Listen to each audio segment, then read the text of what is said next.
Welcome back. So before we move on to talking about the agricultural revolution and then the industrial, scientific, and digital revolutions that are the next significant moments, according to Harari, in the history of the progress of the humankind as we know it, I wanted to take a look at a specific chapter in Harari's Sapiens book.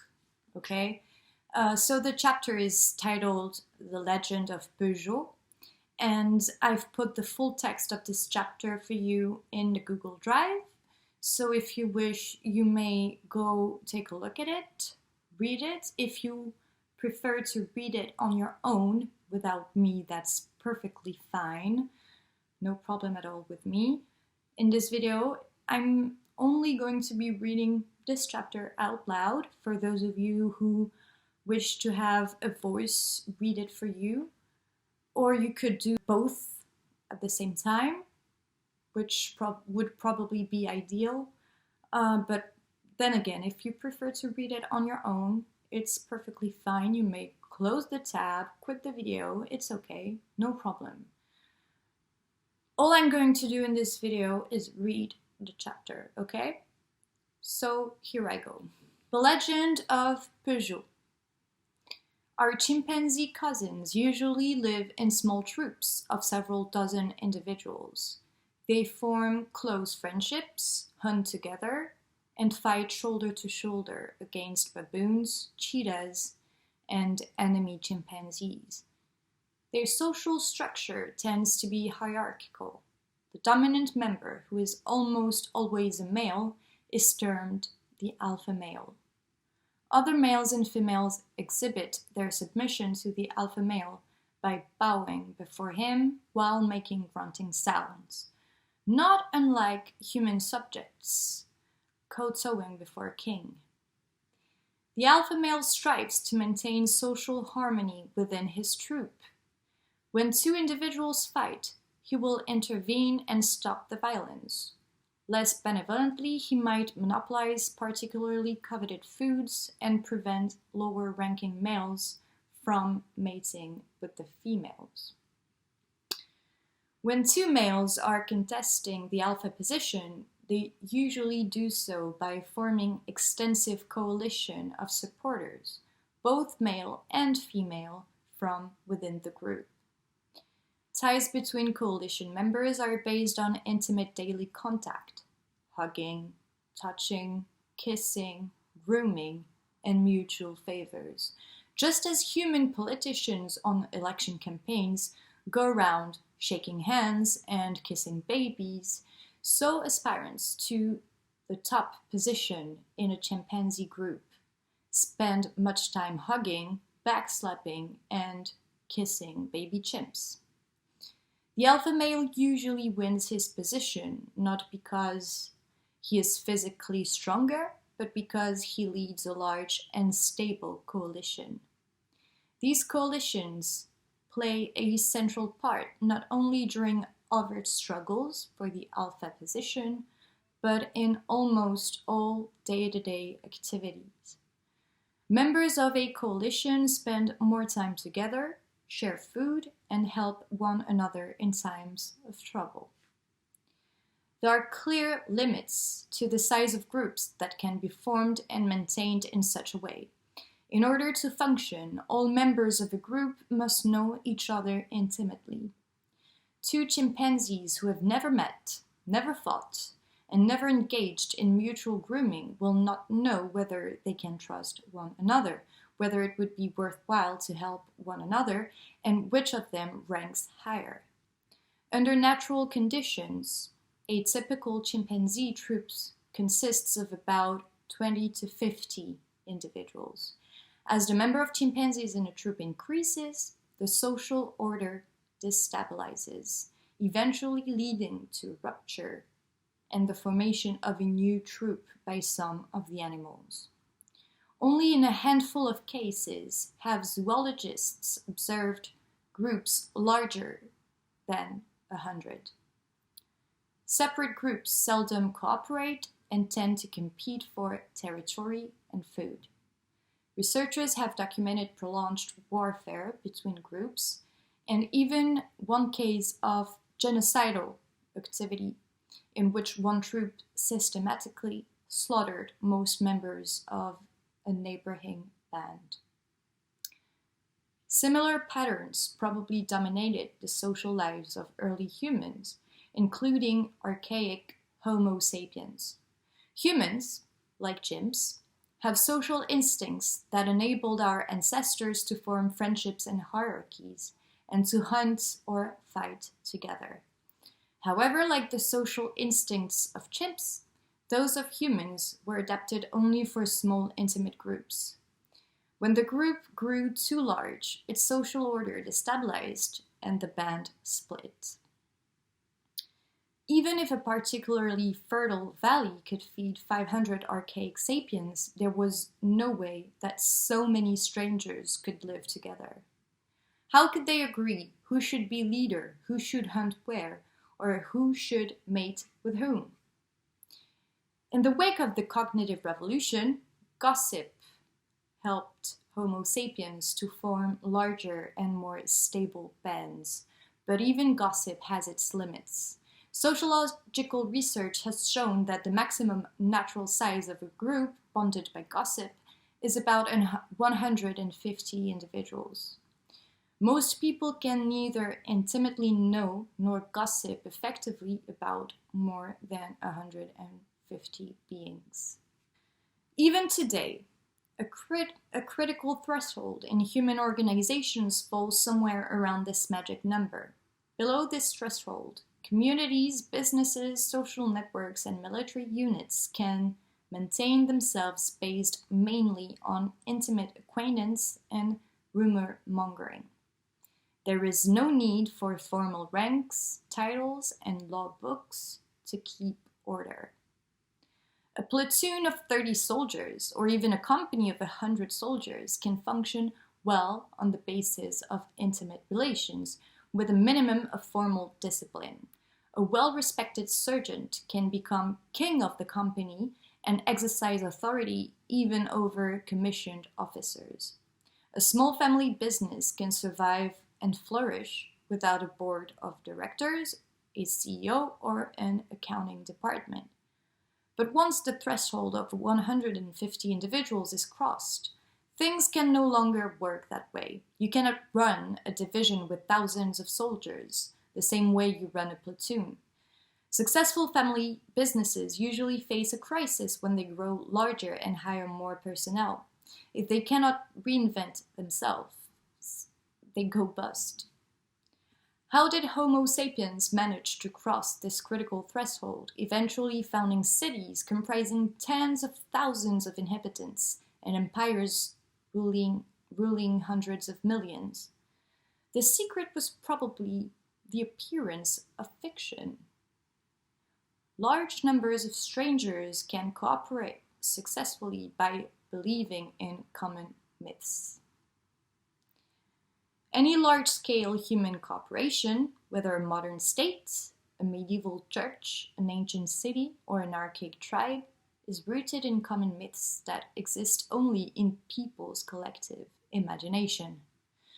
Churches are rooted in common religious myths. Two Catholics who have never met can nevertheless go together on crusade or pool funds to build a hospital because they both believe that God was incarnated in human flesh and allowed himself to be crucified to redeem our sins. States are rooted in common national myths. Skipping here to the next paragraph. Yet, none of these things exist outside the stories that people invent and tell one another. There are no gods in the universe, no nations, no money, no human rights, no laws, and no justice outside the common imagination of human beings. People easily understand that primitives cement their social order by believing in ghosts and spirits and gathering each full moon to dance together around the campfire. What we fail to appreciate is that our modern institutions function on exactly the same basis. Take, for example, the world of business corporations. Modern business people and lawyers are, in fact, powerful sorcerers. The principal difference between them and tribal shamans is that modern lawyers tell far stranger tales. The Legend of Peugeot affords a good example. An icon that somewhat resembles the stale lion man appears today on cars, trucks, and motorcycles from Paris to Sydney. It's the hood ornament that adorns vehicles made by Peugeot, one of the oldest and largest of Europe's car makers. Peugeot began as a small family business in the village of Valentini, just 300 kilometers from the Staple Cave. Today, the company employs about 200,000 people worldwide, most of whom are complete strangers to one another.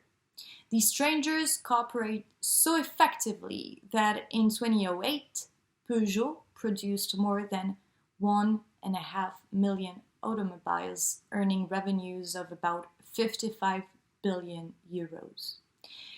In what sense can we say that Peugeot SA, the company's official name, exists? There are many Peugeot vehicles, but these are obviously not the company. Even if every Peugeot in the world were simultaneously junked and sold for scrap metal, Peugeot SA would not disappear. It would continue to manufacture new cars and issue its annual report. The company owns factories, machinery, and showrooms, and employs mechanics, accountants, and secretaries, but all these together do not comprise Peugeot. A disaster might kill every single one of Peugeot's employees and go on to destroy all of its assembly lines and executive offices. Even then, the company could borrow money, hire new employees, build new factories, and buy new machinery. Peugeot has managers and shareholders, but neither do they constitute the company. All the managers could be dismissed and all its shares sold, but the company itself would remain intact. It doesn't mean that Peugeot SA is invulnerable or immortal. If a judge were to mandate the dissolution of the company, its factories would remain standing and its workers, accountants, managers, and shareholders would continue to live, but Peugeot SA would immediately vanish. In short, Peugeot SA seems to have no essential connection to the physical world. Does it really exist? Peugeot is a figment of our collective imagination. Lawyers call this a legal fiction. It can be pointed at. It is not a physical object, but it exists as a legal entity. Just like you or me, it is bound by the laws of the countries in which it operates. It can open a bank account and own property. It pays taxes, and it can be sued and even prosecuted separately from any of the people who own or work for it. Peugeot belongs to a particular genre of legal fictions called limited liability companies, LLCs. The idea behind such companies is among humanity's most ingenious inventions.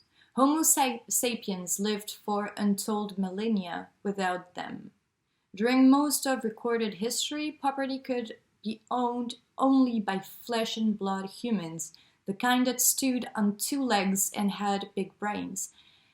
If in 13th century France, Jean set up a wagon manufacturing workshop, he himself was the business. If a wagon he'd made broke down a week after purchase, the disgruntled buyer would have sued Jean personally. If Jean had borrowed 1,000 gold coins to set up his workshop and the business failed, he would have had to repay the loan by selling his private property, his house, his cow, his land. He might even have had to sell his children into servitude. If he couldn't cover the debt, he could be thrown in prison by the state or enslaved by his creditors. he was fully liable, without limit, for all obligations incurred by his workshop. If you had lived back then, you would probably have thought twice before you opened an enterprise of your own. And indeed, this legal institution discouraged entrepreneurship. People were afraid to start new businesses and take economic risks. It hardly seemed worth taking the chance that their families could end up utterly destitute. This is why people began collectively to imagine the existence of limited liability companies. Such companies were legally independent of the people who set them up, or invested money in them, or managed them. Over the last few centuries, such companies have become the main players in the economic arena, and we have grown so used to them that we forget they exist only in our imagination.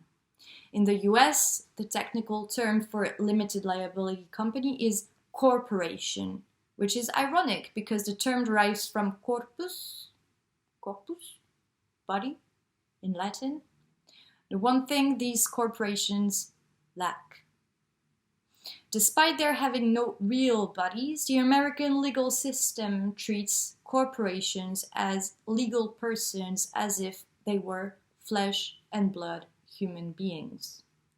And so did the French legal system back in 1896 when Armand Peugeot, who had inherited from his parents a metalworking shop that produced springs, saws, and bicycles, decided to go into the automobile business. To that end, he set up a limited liability company. He named the company after himself, but it was independent of him. If one of the cars broke down, the buyer could sue Peugeot, but not Armand Peugeot. If the company borrowed millions of francs and then went bust, Armand Peugeot did not owe its creditors a single franc. The loan, after all, had been given to Peugeot, the company, not to Armand Peugeot, the Homo sapiens. Armand Peugeot died in 1915. Peugeot, the company, is still alive and well. How exactly did Armand Peugeot, the man, create Peugeot, the company? In much the same way that priests and sorcerers have created gods and demons throughout history, and in which thousands of French cures were still creating Christ's body every Sunday in the parish churches. It all revolved around telling stories and convincing people to believe them. In the case of the French cures, the crucial story was that of Christ's life and death as told by the Catholic Church. According to this story, if a Catholic priest dressed in his sacred garments solemnly said the right words at the right moment, mundane bread and wine turned into God's flesh and blood. The priest exclaimed, "Hoc est corpus meum," this is my body, and hocus pocus, the bread turned into Christ's flesh. Seeing that the priest had properly and assiduously observed all the procedures, millions of devout French Catholics behaved as if God really existed in the consecrated bread and wine. In the case of Peugeot SA, the crucial story was the French legal code, as written by the French Parliament. According to the French legislator, if a certified lawyer followed all the proper liturgy and rituals, wrote all the required spells and oaths on a wonderfully decorated piece of paper, and affixed his ornate signature to the bottom of the document, then hocus pocus, a new company was incorporated. When in 1896 Armand Peugeot wanted to create his company, he paid a lawyer to go through all these sacred procedures. Once the lawyer had performed all the right rituals and pronounced all the necessary spells and oaths, millions of upright French citizens behaved as if the Peugeot company really existed. Telling effective stories is not easy. The difficulty lies not in telling the story, but in convincing everyone else to believe it. Much of history revolves around this question. How does one convince millions of people to believe particular stories about gods or nations or limited liability companies? Yet when it succeeds, it gives Sapiens immense power, because it enables millions of strangers to cooperate and work towards common goals. Just try to imagine how difficult it would have been to create states or churches or legal systems if we could speak only about things that really exist, such as rivers, trees, and lions. Over the years, people have woven an incredibly complex network of stories. Within this network, fiction, such as Peugeot, not only exist, but also accumulate immense power. The kind of things that people create through this network of stories are known in academic circles as fictions, social constructs, or imagined realities. An imagined reality is not a lie. I lie when I say that there is a lion near the river, when I know perfectly well that there is no lion there. There is nothing special about lies. Green monkeys and chimpanzees can lie. A green monkey, for example, has been observed calling, "Careful, a lion!" when there was no lion around. This alarm conveniently frightened away a fellow monkey who had just found a banana, leaving the liar all alone to steal the prize for itself. Unlike lying, an imagined reality is something that everyone believes in. And as long as this communal belief persists, the imagined reality exerts force in the world. The sculptor from the Stadel cave may sincerely have believed in the existence of the lion man guardian spirit. Some sorcerers are charlatans, but most sincerely believe in the existence of gods and demons. Most millionaires sincerely believe in the existence of money and limited liability companies. Most human rights activists sincerely believe in the existence of human rights. No one was lying when, in 2011, the United Nations demanded that the Libyan government respect the human rights of its citizens, even though the United Nations, Libya, and human rights are all figments of our fertile imaginations. Ever since the cognitive revolution, Sapiens has thus been living in a dual reality. On the one hand, the objective reality of rivers, trees, and lions, and on the other hand, the imagined reality of gods, nations, and corporations. As time went by, the imagined reality became ever more powerful, so that today the very survival of rivers, trees, and lions depends on the grace of imagined entities such as gods, nations, and corporations. So with this example of the Peugeot legend, Harari illustrates this concept of progress and evolution through the cognitive revolution with the emerging of our intellect, conceptual and abstract thinking abilities, which enabled us to gather as wider and broader communities made out of increasingly large numbers of individuals around abstract concepts and notions that have no biological reality, but that are believed collectively to be true and real. All right. See you next time.